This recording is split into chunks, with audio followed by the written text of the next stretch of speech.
daawwattoota keenya sagalee muuziqaa bareedaa akkasii kan nu dhageessisan istiidiyoo fi akkasumas immoo baandii bariite isaan waliin turtii taasisna qophiisin baartii keenya har'aadhaan egaa isaan waliin waa'ee meeshaalee muuziqaa waa'ee baandii akkasumas immoo waa'ee aartii muuziqaa Oromoo irratti jiru bal'inaan haasofna keessummaallee qabna asumatti argamtee jirti weellistuu Kadijaa Hajii waliin sigaa isheen shaakalarra jirti ishinis dudduuba irratti muuziqaa nu taphatti haga xumuraatti isinis nu waliin tura ani Daraartuu Nagaashii istiidiyoo bariitee min jira.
Mama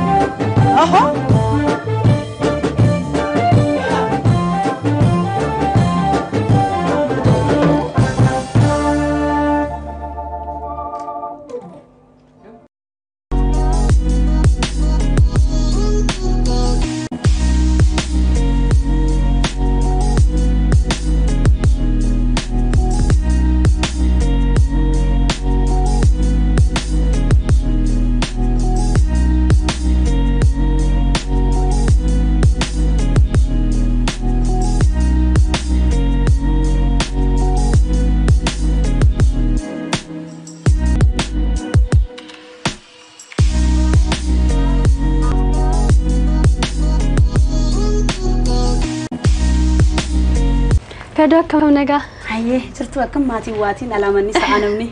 Nagaadha waan jennu kun sababa koronaan hojii addaan kuttanii turtanii amma immoo akka tasaa istiidiyoo bariitee mittiin si arge. Sirriidha dhugaateeti. Maali mee sirba haarawaa immoo albama maalirra jirta hojii akkamiidha akka bariitee mitti hojjetaa kan jirtu. Dhugaateeti albama fixeera erga fixee tureera asitti immoo hojii haaraa babbariidaa dalagu jira hojii garaaf immoo sadii akkasii bariitee istiidiyoo mitti galeera. Bariitee istiidiyoo jechuun immoo istiidiyoo qofa miti mana muuziqaa as jira asitti baratta hedduu sitti tola. Waan hedduu namatti tolu istiidiyoon kun. Kanaaf istiidiyoo kana jajjabeessuu qaba jedhee dhufee hojii afran tokkotti kennee biratti hojjechaa jira amma. Kanaan dura hojiiwwan kanaan dura ba'an keessaa kan asitti hojjette istiidiyoo bariitee mitti kan hojjette jira. Sirba koronaatii fi sirba dinquu dayyaa asitti hojjedhe. Asumatti hojjette bariitee mitti. Ammoo haaraa hojjetaa jirta haaraa akka sirba haaraa kana asitti hojjetaa jirtu. Hojjechaa jira sirba haaraa asitti. Mee kan yoom gallakkifamuu akkamitti eeganna? Yoo rabbi yeroo muraasa keessa gadhiifama sirba siloo bareeda tokko asii dalagu jira isaan biratti baatii muraasa booda gadhiisa yaada baatii tokko booda gadhiisa kiliippisaatti hojjedhee jedhee yaada. Mee kadoo asumaanii weellisaan tokko gaa waa'ee meeshaa muuziqaa irratti amma asii istiidiyoon bariitee akkuma argaatiin jirru meeshaa muuziqaadhaan kan guutamedha. Lammataa irratti manni barnootaa illee asuma jira. Weellisaan tokko waa'ee meeshaa muuziqaa hagam beekuu qaba jetta? Weellisaan muuziqaa beekuu qaba baay'ee muuziqaan baay'ee faayidaa guddaa qaba. Muuziqaan asitti miti otoo danda'ame iyyuu deemnee bakka biraatti iyyuu nuyyuu saaqamee akka Oromiyaatti saaqamee artistiin gara weellisummaa totoon dhufee muuziqaa baratee baay'ee guddaa qaba gara artiitti gaafa dhufu akka biyyattiittis hojjechuu danda'a. Maaliif muuziqaa beekaa waan ta'eef jechuudha. Muuziqaan ispaanaal koordii yookaan wiiltuu duddaati weellisaadhaaf kanaaf barachuu qabna ja'a. Amma ilaalte akka biyyattiitti saaksifoonii hin qabnu weellisaa qofarratti miti beezistii hin qabnu hedduu isaanii hin jiran kiiboordistoota tamma muraasa ijoolleen keenya jiru malee. Kana amma immoo asitti argannee bariitee istiidiyoo kan keessatti barachaa jiru waan si ajaa'ibu shamarranis nuti barachaa jirra warri dhiiraas barachaa jiru hedduu sitti tola beeta. Maaliif asii baatee ogummaa sagalee faana muuziqaa gaafa dandeettii qabaattes hedduu bareedaadha. Yeroo gaggaa gidduutti illee na taphachiisaa ture oliinis gidduutti illee yerootiin agaa boqonnaa fudhatanitti illee meeshaa muuziqaa shaakalaa sammuu keessan bohaarsaadha kan gara shaakalaatti illee galtanii kun namatti tola. Kanaaf egaa sirbi kee dhiyootti bahaa jechuudha. Dhiyootti baay'ee. Dhiyootti haa eeggannu. Mee kadoo waan jechuuf feetu? Wanti jechuuf rabbiin biyya tana nagaa nu haa godhu koronaa kanas nurraa haa kaasu baatii 8 guutuu mana keessa gallee mana taa'u jirra isteejiin qabnu kanaaf ni ulfaatti beeta ilmaan namni manaa qabu jira jireenyi ulfaattuudha yeroo kana keessa kanaaf gara dalagaatti babbaanee isteejii keenya akka duriitti albamoota eebbisiifachuu barbaanus eebbisiifannee gara dalagaatti yaa rabbi nu bobbaasi koronaan nu haa ga'u kana booda injaa biyyattiinis nagaa nu haa taatu jedha. Tole kadoo guddaa galatoomii asitti si argee sagalee bareeda waan nu taphattee guddaa si galateeffannaa galatoomii kadoo. Hayyee horaa bulaa isinis sirba amma sirba tureerra akka isin jedhamu sirbootuma albumaa keessaa isin jedha. Kanuma feeterraa nu jedhime keessattuu irra caalaatti aadaa bareeda qabnaa naqa. Aadaa bareeda qabnaa sammuu nama keessa jira baay'ee jaallatama. Mee ani akka kootti meetu aadaa bareeda qabnarra naa jettee natti tola baay'ee bareeddu qofni ja'a baay'ee aadaa bareeda qabnaa kanuma bakka isaa bakka naabu waa'ee dhuma aadaa irratti sirba lammaffaa hojjedheera. Isa mamatti jaallatu siin ja'a. Isa lammataa masa duraa jedha.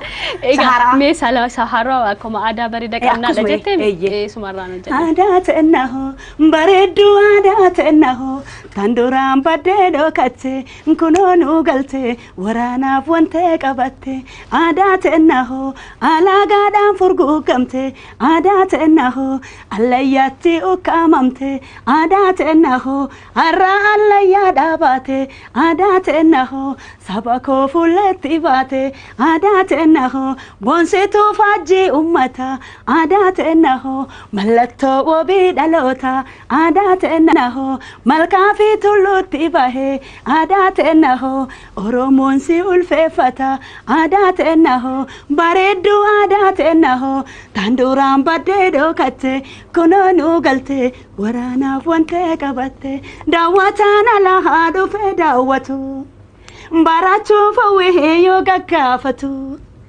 kallachaaf caccuu duudhaa uumamaa kunuunsuu qabnaa aadaan eenyummaa kunuunsuu qabnaa aadaan eenyummaa. guddaa galatoomii kadoo guddaa galatoomii ulfaadhu siin jenna. Egaa albama keessa in eegna. Egaa albama keessa akka dhiyootti fiddootti himtee jirta. Kanaaf ittiin nu haa ga'u jenna galatoomii. Hayyee isinis nu jiraadhaa ifyaabiin artirrattoon hojjechaa jirtan hedduu namatti tola. Nu jajjabeessanii istiidiyoo akkasii kan immoo dhuftanii bakka muuziqaatti barannu bakka istiidiyoodhaa nu faana joortanii aartii jala deemuun keessan nuuf baay'ee gammachuu guddaadha kun maaliif aartiin akka waan akkasii kana feeti miidiyaan immoo aartiidhaaf murteessaadha isin nu jajjabaadhaa nuuf jiraadhaa horaa bulaa walitti deebina eebba albama kiyyaatiin isin jira. Walitti deebina nagaanaa teegiitti koolfaadha.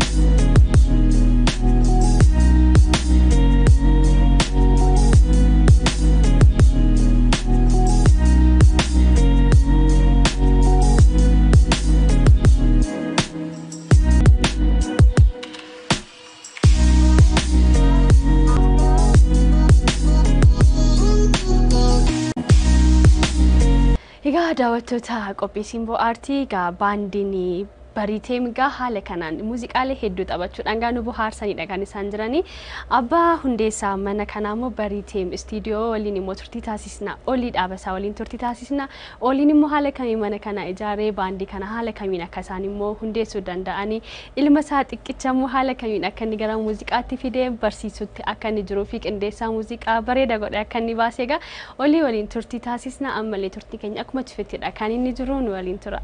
Tole olii meeshaalee muuziqaa akkamiin ati kan as keessatti taphattu? Meeshaa muuziqaa bees gitaarii fi liid gitaarii nan taphadha. Bees gitaar. Masiinqoollee nan taphadha. Hundumaa yayyaaltaa jechuudha baay'eessa. Manni kunillee jechuun istiidiyoon bariiteemii fi baandis istiidiyoo irraa karaa baandiitti guddate natti fakkaata. Mee adeemsisaa akkam ture? Olii weellisaa akka turtes dhaga'eera. Dhugaadha dura osoon ogummaa muuziqaa kanan qabatini wallisuun jalqabee ture. Wallisuun jalqabee wanni hubannaan ani wallisummaadhaaf qabu hin jiru sirboota nan dhaggeeffadha nan hawwa bakka otoo wallisaa ta'e kan jedhu hawwii akkasii nan qaba. Sanarraan kan ka'e bara 2005 san keessa kaasetta tokko hojjedheetan ture. Sirba qeenxee moo albama guutuu hojjettee turte? Albama guutuu hojjedheetan ture. Sababa sanarratti waan muuziqaas waa hedduu narra ga'e jechuudha. Muuziqaan ulfaataa akka ta'e waan muuziqaa beekanii osoo hojjetanii gaarii akka ta'e sababa sanarratti argadhe achi hojichi gadi na jalaa bu'e. Maaliif muuxannoodhumaananii waanuma natti fakkaate nan seene hojichi qabiyyeen isaallee gaarii ta'u hir'inni karaa kiyyaan jira ogeessin bira dhaqe sun akka gaariitti irratti xiyyeeffatee waan na hojjetee miti hir'inni ogeessaa sun hin jira.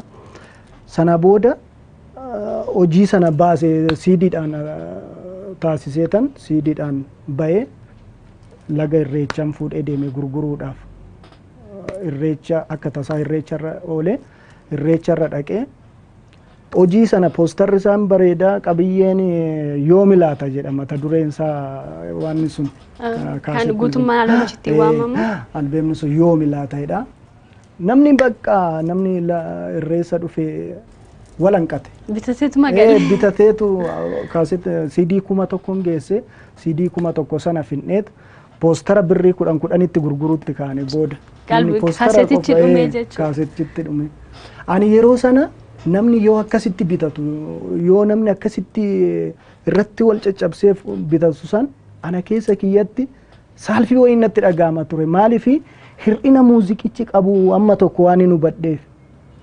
Sanaan booda lammata sirbuu icciitii muuziqaa kana amman barutti sirba sirbuun qabu jedheetan murteesse. Birriin yookiin maallaqaan istuudiyoo namaa irratti deemee baasee sirba takka lama isayyuu akka garaa keetitti osoo hin hojjenne sirba takka lama hojjedhu san walumatti qabadhee istuudiyoo harka kiyyatti galfachuun qaba. Deebi'ee immoo ogummaa kanas hunda harka kiyyatti galfachuun qaba. Waan namni beeku maaliifan hin beekne kan hin jedhuun sana dhiiseen muuziqaa barachuu gale. muuziqaa waggaa 3 baradhe as seminaarii kan jedhani waldaa Makkaana Yesuusii Makkanniisaa achitti saartifikeettii sagantaa galgalaatiin egaa sirba kee baastee booddee erga siin booda jechuudha sagantaa galgalaatiin achitti saartifikeettii waggaa 2 fudhadhe achi immoo waggaa tokko siidartaa kan jedhan gara qacanee kan jedhan gara sana jira dhaabbanni wayii achi dhaqee achitti baradhe waggaa 3 kana barnoota isaarrattan dabarsee sanan booda miidhamuu kiyya san isa duraa san kanaanan deeffadhe jechuudha amma ergan icciitii muuziqaa san bare erga waa'ee muuziqaa sana bare immoo dadhabbina kiyya duraa sanas nan argadhe gara fuulduraattis immoo akkamitti cimuu akkan qabu nan hubadhe sanarraa ka'eetan amma sadarkaa kanarra ga'ee jechuudha. Ofiillee yoo weellisuu baatte yoo gara weellitti illee deebi'uu baatte namoota dhufanii weellisaniif ati duraan wanta itti argite sana isaan akkan argineef sanaaf jettee dhagaa. Ati kan gara sanatti gara meeshaa barachuutti amma asitti dhufanii illee jiru. Kanaaf ati yeroo sana waan argite isaan akkan argineef isaaniif amma karaa qabsiisaa jirta jechuudha. Dhugaadha maal seete amma keessumaa ijoolleen Oromoo keenyaa kuni waa baay'eedhaan miidhamnee jirra. Wanni nu miidhe maani tokko ogummaa kanarratti hubannoo dhabuun nu miidheera. Lama immoo nama karaa nutti agarsiisu dhabuun nu miidheera. Anamma sana keessatti miidhama hedduun narra ga'e maali qizaaza'iinsi maallaqaa deebi'iiti immoo waan hojjette tokko uummanni akka gaariitti hoosii fudhatee malee haamilleellee siin kennu beektaa haamilleen kiyyallee gadi na bu'e yeroo sanatti achitti waa hedduu chaalenjii hedduu keessan darbean yeroo sanatti jechuudha waa hedduu nu badhean amma ijoollee keenya warra hamma lafaa dhufan warra amma ka'an kanarra rakkoon akkasii akka ga'uun fedhu tokko seeraan ala namni sun ga'umsa otoo hin qabaanne maallaqa baasuun hin oolu maallaqa isaa balleessee yeroo isaa balleessee wanni inni hojjete sun immoo bahee uummata biraa hin ga'u yoo ta'e tajaajila gaarii uummatichi barbaadu hin kennu yoo ta'e nama sanaaf kufaatii ta'a jechuudha. Kanaafuu rakkoo akkasii tana ani yeroo san waan hin hubadheef ijoollee amma lafaa ol ka'an warra gurguddataa jiran yookiin warra jalqabaa jiran kana hedduun deeggaruu fedhasii amma humna kiyyaatti deeggaraan jiras. Namoota nan mari'atan namootan beeku hedduun deeggara maaliif baasii seeraan alaatti galuun qabanii deebi'iiti immoo hojii immoo waan sanan guunne hojii waa'ee muuziqaa sanan fakkaanne yookiin intinisan waan ergaa guutuu sana kan hin qabanne yoo ta'e nan laalaa beekumsa kiyyaanis ittan dabalaa kan inni qabatee dhufe sanas laaleen yoo gaarii ta'e akkanatti nan dalagsiisaa yoo ta'uu baate immoo namoota ogummaa qaban hin jiru amma tiimiidhuma keenya kana keessa barreessaa walaloo hin jira yeedaloo immoo kun asumatti nutis wajjumaan taaneen tolchinaa wal gargaarreetu ijoollee sana waan gaarii tokko akka baasaniif kana yaanna garuma fuulduraatti illee nama gara keenya dhufe eenyumayyuu akkasitti gargaaruudha fedhiin keenya ammas immoo akkasitti gargaaraatii jirra.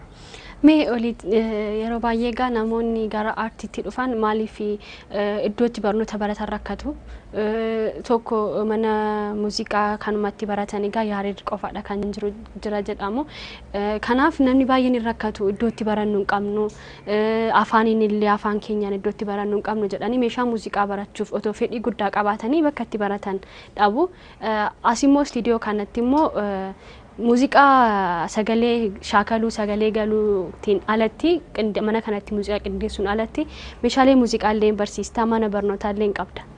Mee manni barnootichoo bariiteedhuma jedhama moo mee waan haarawaa maal qabatee ba'ee ijoollee haala kamiin kanaatti barsiisaa jirtu? Egaa dhaabbanni keenya kun mana barnoota muuziqaa bariiteem jedhama. Barnoota muuziqaas akkuma amma jette nan barsiisa.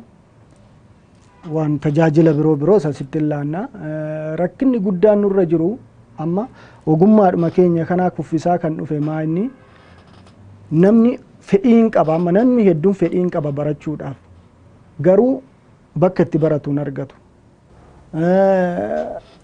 bakka amma waan biraa miti rakkoo biraa osoo hin taane barnoonni kun akka yeroo namni barbaadetti yeroo namni fedhetti gadi ba'ee argachuu hin danda'u mana barumsa muuziqaa kana. Tokkicha Yaareed qofatu jira. Yaareed sana immoo qabxii qophaa'ina fiddeet achi galta. Seericha akkasii kan inni ittiin fudhatu. Inni immoo amma nagaa miti namni akkanatti fedhii muuziqaa qabu muuxannoodhaan waan tokko kan yaalu dhaqee achitti baruu hin danda'u.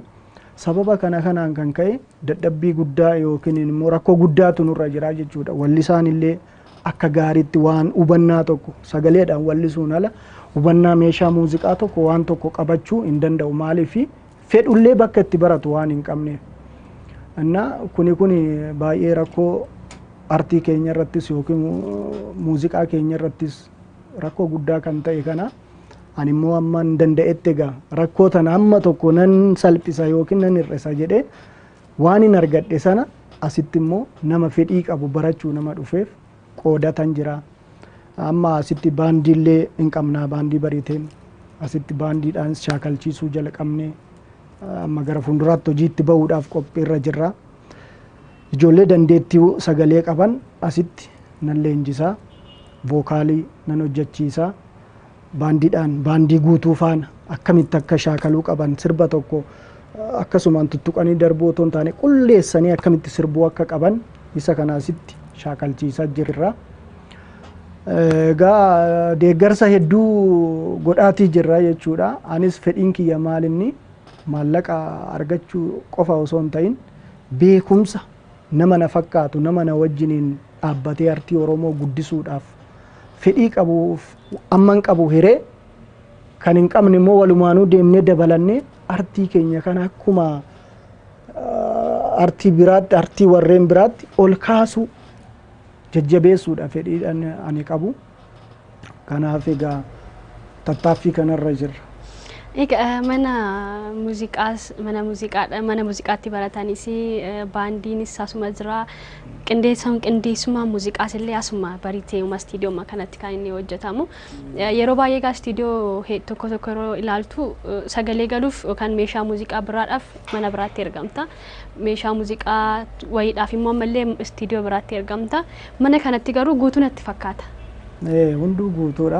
Iddoon sagalee dhuma fi walaloo fi yeedaloo fi fidatanii qabatanii dhufuudhuma qofa malee meeshaan barbaachisu sagaleen barbaachisu kan gara biraadhaa dhufu hin jiru jechuudha mana kana keessatti. Hin jirus kan jirus hin jira. Amma ogummaan egaa garuma gara anamma beez gitaarii nan qaba beezis asumaa nan galcha liid gitaariin jira liid gitaarii yoo barbaachise muuziqaa sanarratti liid gitaarii ofumaafan guutaa. Masiinqoonis jira masiinqoos nan guuta. Maanni kan nuti ala barbaannu saaksifooniidha. Isaaf qofa ergitu. Isaaf qofa. Ogeessa saaksifoonii sana asitti waammannaa. Malee kanarraan kan hafetti wanti ala deemanu tokko hin jiru. Baay'ee namatti tola. Manni barnootaallee asuma weellistoonni yeroo barbaadanitti aga dabareen isaanii gahutti sammuu isaanii bohaarsuu meeshaalee shaakaluu hin danda'u. Waa'ee meeshaas baruu hin danda'u. Amma wallisuu qofa osoo hin ta'in wallisummaa kana keessa namni wallisaan tokko wallisaa cimaa kan ta'u yoo meeshaa muuziqaa beeke. Meeshaa muuziqaa isteejii irratti bahee taphachuu qofa miti. Tiyoorii isaa beekuun baay'ee barbaachisaadha. Amma yeroo baay'ee maanni namni tokko yeedaloonsaa waluma fakkaata. Kaasetta tokko guutuu yoo hojjete kaasetti guutuun hundumtuu waluma fakkaata yeedaloonsaa. Maaliif jedha namni? Sababni isaa maalinni iskeelii amma yeedaloon tokko kan inni irratti hojjetamu iskeelii muuziqaa irratti. Iskeeliin muuziqaa sun gosa garagaraatu jira. Baatii kan jedhamu jira, anchooyyee kan jedhamu jira, maayinar kan jedhamu jira, ambaasal kan jedhamu jira, tizitaa kan jedhamu jira. Isaan kanarratti yeedaloo sana isaan kana yoo beekte isaan irratti ambaasal irratti sirba lama wayii baatii irratti akkasuma anchooyyee irrattis akkasuma addaan hirattee yoo isarratti hojjette hojiin keessu mi'aa ta'a malee wal fakkaataan ta'u waanuma feete otoo ta'e wal fakkaataan ta'u maaliif iskeelii sanatu kalarii garagaraa akka inni godhatu taasisa. Wallisaadhaaf baay'ee barbaachisaadha kana beekuun. Amma akka fakkeenyaatti si kaase wallistoonni hangafoonni keenya warri duratti wallisaa turan har'allee sirba isaanii kan nuti dhaggeeffannee hin quufne maaliif hundi isaanii waan guddaa yoo ta'uu baate namni hunduu gitaara taphata. Gitaara hin taphata yoo ta'uu baate kiraarallee taphatu malee afaan duwwaa akkasitti hin argitu maaliif akkasitti baandii guutuudhaan kan hojjetan hin jiru innumtis akka duratti dhangaa kinati maal jedhu achi keessatti inni argatu garuu irra jireessa ofiif of gargaaru jechuudha. Kiraara rukutataa yookiin masaanqollee rukutataa akkasuma immoo gitaara rukutataa ofumaa of waalessaniit hojjetu. Ofiifillee yoo dhumallee barbaadan mana ofiillee taa'anii. Inni egaa maaliif gargaara lammaffaa immoo yeedaloo akka uuman otoo seera muuziqaati saayinsii muuziqaa gadi otoo hin lakkisin yeedaloo tokko akka uumaniif hojiin isaanii sun akka wal hin fakkaanne waan gaarii akka ta'uuf uumaa jechuudha. Kanaaf wallisaadhaaf wanni nama dinqu amma wallistoonni baay'een meejarii wanni jedhamu hin jira amma sagalee isaanii reenjii sagalee isaanii jechuudha. Maal irratti hojjetta yoo jedhanillee kana siin jechuu hin danda'an. Sagalee otoo qabanii otoo wallisuu danda'ani. Inni kun maa inni egaa otoo akka seera saayinsii muuziqaati ilaallee kun qaanii guddaadha jechuudha. Yookiin waanuma akka gaariitti hojjechuu dandeessu sana meejarii kee himachuu wallaaluudhaan gallakkistee yookiin sitti qallataa yookiin sitti furdataa. Wallaaluudhaan atillee aartii sanarraa bahuu dandeessa ta'uu dandeettii qabdu. Kanaaf tiyoorii muuziqaa taphachuullee baatan tiyoorii muuziqaa sana otoo beekanii hojii gaarii hojjechuu danda'u. Amma ijoolleen keenya baay'ee ciccimoota. Ijoollee ciccimootu jira jechuudha. Walaloo kan barreessan, sagalee gaarii kan qaban. Kanarratti immoo otoo ogummaa kana dabalatanii waa hedduutu hojjetama jechuudha. Mee olii ati ofii keellee qofa miti aartii barattee ofii keef qofa hin dhiisne mucaan keellee gaara caalatti qindeessaa muuziqaati. Muuziqaallee hedduullee akka hojjete natti himamee ture. Mee waa'ee isaa mee muraasa naan jedhiti karaa isaatti hin darba. Egaa akkamitti isaa leenjisuuti hin dandeesse. Keessatti yeroo tokko waan ofumaa fi yeroo baay'ee yoon ifaajjii faa keessa yoo darbani maaliifini mucaa koo kana ifaajjii kana keessa galchafaa jedhu namoonni hedduun tariitiin mudatuu danda'a. Kanaaf atoo mee maaltu akka ilma keettiin qindeessuma muuziqaa kana barsiistu taasisee qindeessaa muuziqaa jabaa akka ta'e dhaga'eera. Baay'ee cimaadha. Wanni akkanan isa barsiisu na dirqamsiise tokko rakkoodhuman dura narra ga'ee siin jedhe sana.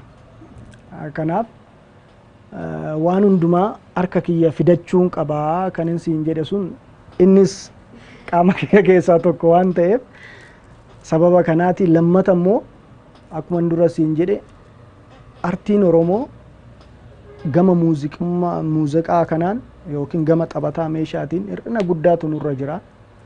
Hir'ina guddaa kana keessaa artii Oromoo gara fuulduraa dhaloota dhufuuf immoo inni utubaa ta'a yaada jedhu sana yaadetan barsiise.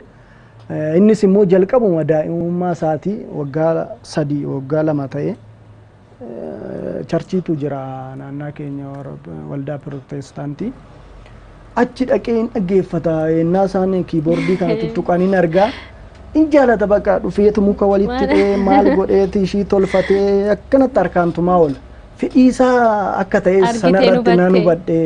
Kanaaf mucaan kun amma waan fedhii isaa kana yoo argate biyyaafis bu'aa buusuu danda'a ofiifis ta'uu danda'a kan hin jedhu yaadeen anis barsiisuu jalqabee yeroon baradhu ofii kiyyaa innaan baradhu ani achin deemaa isaaf immoo waanuman beeku irraa qoodeen assaayimentii manatti kennee fi barattee yeroo dhuftu isa barattee irraa manatti qooddaa manatti isaanan qoodaa ani immoo yeroon galummee maal ati yoo maal hojjette dheessanan gaafadhaa isas asitti barsiisaa ofiifis barachaa akkasittiin jalqabee amma barsiisaa kiyya ta'ee ni deebi'e jechuudha.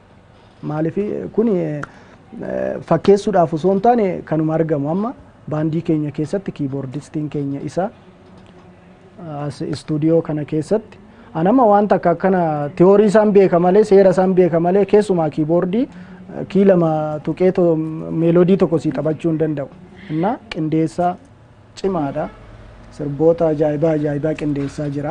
Ammayyuunis deebi'ees barsiisuu danda'a jechuudha waa'ee kiiboordii kanallee. Gurra cimaa qaba amma muuziqaa yeroo qo'annu yeroo hojjennu waan cima gurra cimaa qaba.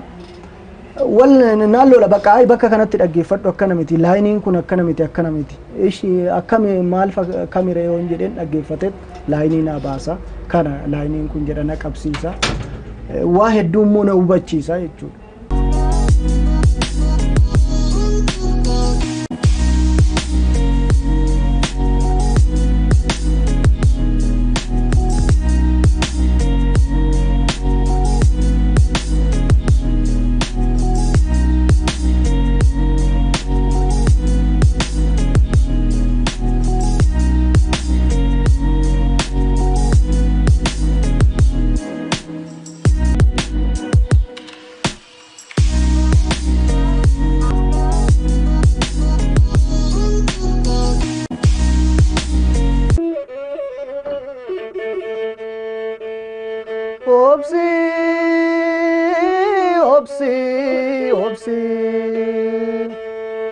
obsii yaa garaa kiyya obsii yaa onnee kiyya obsii yaa garaa kiyya tututukaan qotiisa bungulloo lafaa kaasa tututukaan dubbiidha gaarii namatti kaasa galgala manaa ba'ee gufuun miila naa fixxe ganama barii ba'ee qorri sammuu na lixxe halkan yaaddoo yeelalee yaanni sammuu na fixxe obsii yaa garaa kiyya obsii yaa onnee kiyya obsii obsii sodaa miti obsii yaa garaa kiyya obsii yaa onnee kiyya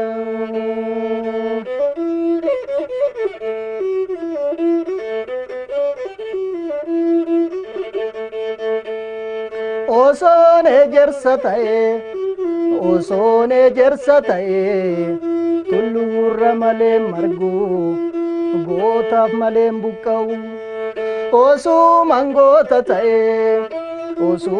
goota ta'ee dabeessa malee reebu osoon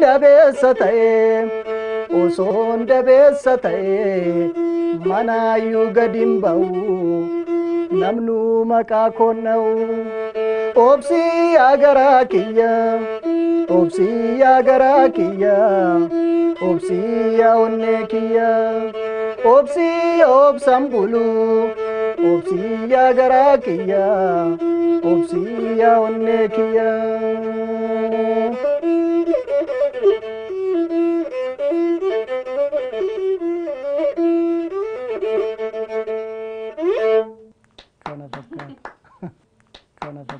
Olii guddaa galatoomii abbaa istiidiyoo baritee guddaa si galateeffanna. Hojiiwwan gurguddoo biraadhaanis akka deebinee wal arginu abdii keenya guddaadha. Maqaa daawwattoota keenyaatiin guddaa galatoomii siin jedha. Isinillee galatoomaa dhuftanii kana nu gaafachuu keessaniif waan fedhii qabnu kana yookiin sadarkaa irra jirru kana saba bal'aa biraan nu ga'uu keessaniif hedduu siin galateeffadha. Tole ulfaadha.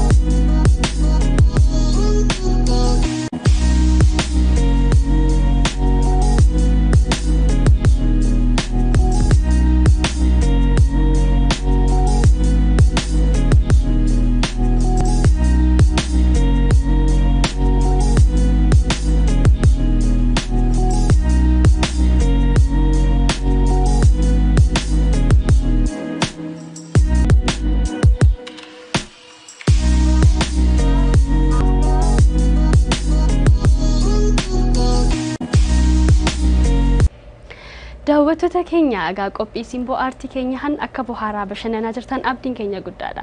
Ammas kan jirru egaa istiidiyoo Bariteemidha. Istiidiyoo Bariteem keessatti immoo qindeessaa muuziqaa akkasumas immoo meeshaa kan taphatu ol guddataa egaa mucaadhuma olii kan ta'e latii olii waliin turtii taasisna. Akkamiin karaa muuziqaa kanatti dhufee meeshaalee muuziqaa kana immoo akkamiin taphachuu danda'ee sirboota eenyu qindeesseera kan jedhu latii waliin turtii taasisna. Ammallee turtiin keessan waliin haa ta'u haga xumuraatti nu duukaa bu'a.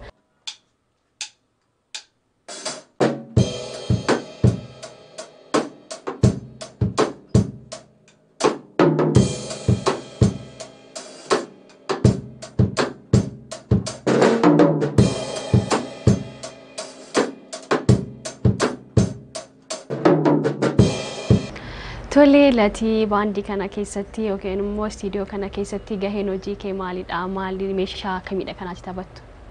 Diraamii, kiiboordii nan taphadha. Meeshaa muuziqaa keessaa? Qindeessaa muuziqaa cimaallee akka taate dhagayeera. Ogummaa kana immoo abbaa kee irraa gabbifattee jedhan. Mee akkamii haalli jiru akkamitti abbaa kee jalma deemteedha ogummaa kana kan fidatte? Jala deemee otoo hin taane inni mana barnootaatti yeroo inni baratu? Baratee innaa dhufu natti agarsiisa. Ani immoo wanta natti agarsiise sana yeroo dheerarra taa'ee shaakala. Umurii kanaan garuu mee umuriin kee meeqa? 15. 15. Umurii waggaa 15tti gaati dandeettiin kee baay'ee cimaadha. Karaa qindeessaa muuziqaatti illee galtee jirta. Sirboota hedduu akkaataa hojjettee dhagayeera. Umurii kanaan garuu mee akkamiin cimu? Umurii kanaan ogummaa kana gabbifachuun keessattuu immoo barnoota kee walitti saalaan bu'u barnoota dhuunfaa kee baratta. Isa waliinoo kutaa meeqadha? 6. Kutaa 6 baratta. Barnoota kee waliin hojiin kun walitti saalaan bu'u Walitti dhajaan kananna barumsa seeroon nan qabu kana sinna yeroon qabu wal addaan irra dhimma waan ta'eef. Hojjetta. Kanaaf barnoota keetiifis yeroo kennita. Kanaafis immoo yeroo ni barbaaduun kennitaafi jechuudha. Mee sirboota eenyu qindeessiteerta hagaarraatti? Sirbootaan qindeesse kan Hussein Amaanuu, Kaadijaa fi ijoolleen biroos jiru kan baandii keenya keessa jiranis. Mee walumaa galatti mee sirboota hagam hojjetteerta qindeessummaa kanaan? 30 darba. Dhugaamoo audioodhaani? Kan kiliippiidhaan hojjetamanis garuu jijjiiru isaan keessas kan audioodhaan hojjetamanis baay'eedha. Kanaaf karaa sirboota 30 qindeessite jechuudha. Umurii kana keessatti maariyaatti gaafa umuriin kee kana caala deemtu immoo gara sirboota hedduu akkaati qindeessitu asumarraan iyyuu beekama. Mee akkami fedhii muuziqaa si keessa jiru maal fakkaata? Atuma abbaadhuma kee jalatti kanuma horatte sanaan kanaati sadarkaa kana ga'uu dandeesse? Duras fedhii kiiboordii taphachuu nan qaba ture. Sanaan booddee abbaan koo immoo innis meeshaa muuziqaa waan taphatuuf innis sana na barsiise. Sanumarraan baratte. Baay'ee namatti tola. Amma fakkeenyaaf gaa warroonni akka Kaadijaa Hussein Amaanuu kun fagaa warroota aartii irra turanidha. Isaan waliin yeroo hojjettutti wanta ati sodaan faasitti dhaga'amu? Natti dhaga'amu. Humnumaan jabaatteetuma hojjettaa jechuudha. Kanaaf hojiin bareeda baay'ee. Bareeda. Sirriitti hojjechaa jirti. Ayyee cimiitii hojjedhu kana caalaa sirraa eegnaa. Mee meeshaa muuziqaa nu taphadhu kaa? Tole. Kan eenyu nu taphatta? Kan Alii Birraa. Tole.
Tole latii sirba baay'ee bareedaadha muuziqaa bareedaadha kanaatiin nu taphatte mee latii irraa fuulduratti yoo maal eegna aartii muuziqaa Oromoo keessa galteedha kanaati jirtu umurii kee kanaan egaa qindeessonni muuziqaa hedduu isaanii egaa umurii kana waan hin baramneedha. Ati gaa nama jalqabaadha iyyuu keessattuu karaa muuziqaa soddomaadha kanaati qindeessite fuuldurattis gaa hedduu hojjechuu dandeessa garuu mee aartiin Oromoo maal sirraa eega? Ati hawwiin kee maalidha fuulduraaf? Hawwiin koo gara fuulduraa gara qindeessummaanis gara taphata meeshaatiinis dandeettii kana caalu horadhee aartii Oromoo addunyaa irratti beeksisuun barbaada. Mee qindeessummaa muuziqaa keessatti siif fakkeenyi eenyudha? Abagaas. Abagaas. Kanaaf akka isaa ta'uu barbaaddaa jechuudha. Kanaaf egaa umurii kanaan waan hin yaadamnedha. Daawwattoota keenyatti iyyuu ajaa'iba ta'uu danda'a. Umurii kanaan egaa muuziqaa karaa 30 qindeessitee jirta. Kan harka keera jiran kan biroo jiru? Jirre. Haaraa kan hojjetaa jirtu. Kanaaf mee aartii walumaa galatti aartii Oromoo kana egaa guddisuudhaaf jechuudha. Ati kan aartiitti kan dhufteef. Fuuldurattis kanuma sirraa eegna. Kanuma. Tole galatoomii latii guddadhu siin jennaa kana caalaa waan guddaa sirraa eegnaa. Waaqayyo kanarratti yaa guddisu yaadaanis jajjabaadhu siin jenna. Xumura irratti egaa sirba tokko nu taphattee adda baanaa ulfaadhu. Galatooma. Jabaadhu hojii keenis.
Daawwattoota qophii simboo aartii turtii nuti istiidiyoo bariitii mitti taasisnee asumarratti goolabnee jirra.